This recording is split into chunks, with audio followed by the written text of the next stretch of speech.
চট্টগ্রাম ও কক্সবাজার উপকূলের জলদস্যুরা স্বাভাবিক জীবনে ফিরতে অস্ত্রসহ আত্মসমর্পণ করছে আজ। এ নিয়ে আরও জানাতে চট্টগ্রাম থেকে যোগ দিচ্ছেন সহকর্মী অনুপম শীল। অনুপম, আজকে তো স্বরাষ্ট্রমন্ত্রীর কাছে আত্মসমর্পণ করবেন তারা, এরপরে পরবর্তী কার্যক্রম কি হবে আর কখন আত্মসমর্পণ করবে তারা? নগদে 500 টাকা বা তার বেশি পেমেন্টে পেতে পারেন ঢাকায় জমিসহ 20 কোটি টাকার পুরস্কার।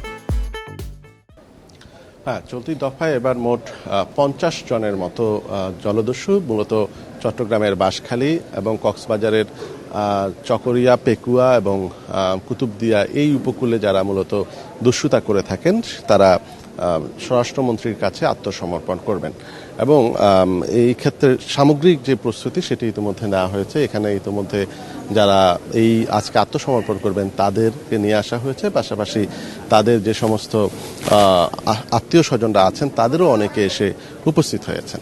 তো পরবর্তী যে কার্যক্রম মূলত এদের বিরুদ্ধে যে মামলাগুলো এখনো আছে সেই মামলাগুলোর যে বিচারিক কার্যক্রম সেটি কিন্তু চলবে, তবে এক্ষেত্রে কিছুটা নমনীয় থাকার বিষয়টি এখানে সরকারের পক্ষ থেকে জানানো হয়েছে। তবে আইনি প্রক্রিয়া যেটি থাকার উচিত বা থাকবে সেটি কিন্তু চলমান থাকবে এবং এক্ষেত্রে জলদস্যুরা যাতে নতুন করে আত্মসমর্পণের পর স্বাভাবিক একটি জীবনে ফিরে যেতে পারে সেজন্য সরকারের পক্ষ থেকে কিছু প্রণোদনার বিষয়টিও গত সময়ে আমরা দেখেছি যে এই ধরনের ক্ষেত্রে ব্যবস্থা নেওয়া হয়েছে এবং বিশেষ করে তাদের জীবিকার একটি বিষয় আছে, যেহেতু এইখানে যে সমস্ত জলদস্যু এই ধরনের দস্যুতা করে থাকেন তারা বেশিরভাগই একেবারে নিম্নবিত্ত মানুষ।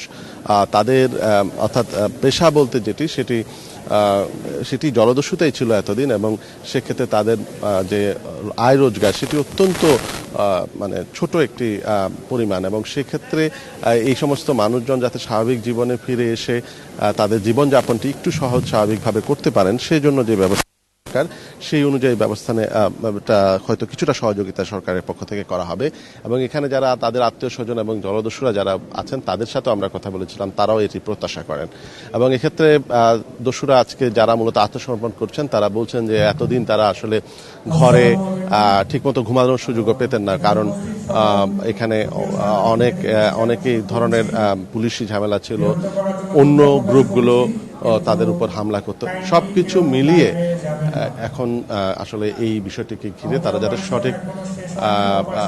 যাতে সঠিকভাবে এই কাজটি অর্থাৎ স্বাভাবিক জীবনে ফিরে আসেন সে বিষয়ে ব্যবস্থা হয়তো সরকার নেবে, এই প্রত্যাশাই তারা করছে। চট্টগ্রাম থেকে জলদস্যুদের আত্মসমর্পণ কার্যক্রম নিয়ে জানাচ্ছিলেন সহকর্মী অনুপম শীল।